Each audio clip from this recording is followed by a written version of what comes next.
A Canadian who built an international fashion brand named after himself is in custody tonight. Peter Nygard was arrested in his hometown of Winnipeg last night following a U.S. extradition request. He's been indicted in the Southern District of New York on multiple charges of sex trafficking minors, racketeering, and other offenses.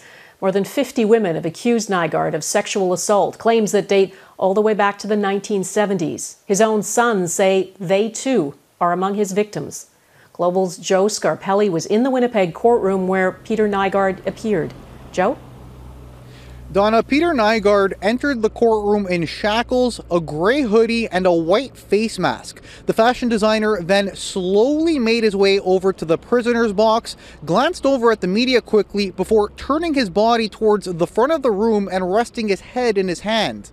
He looked nothing like the man you might recognize in these pictures. Nygard was arrested Monday night in Winnipeg following a request from the U.S. Justice Department to begin extradition proceedings to face charges in the United States as part of an ongoing investigation by the FBI and New York Police Department.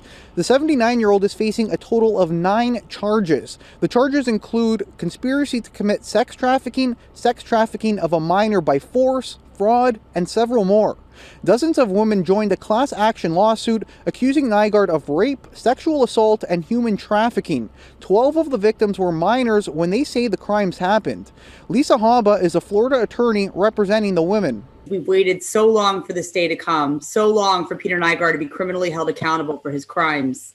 And that day is finally here. On the one hand, while they're so incredibly overjoyed that he's being held accountable, on the other hand, it obviously brings up all the pain and anguish they've had to live with. We spoke to Nygard's lawyer, Jay Prober, who says his client denies all allegations. Nygard's next court appearance is scheduled for January 13th, but his lawyer says he'll be applying for bail before then.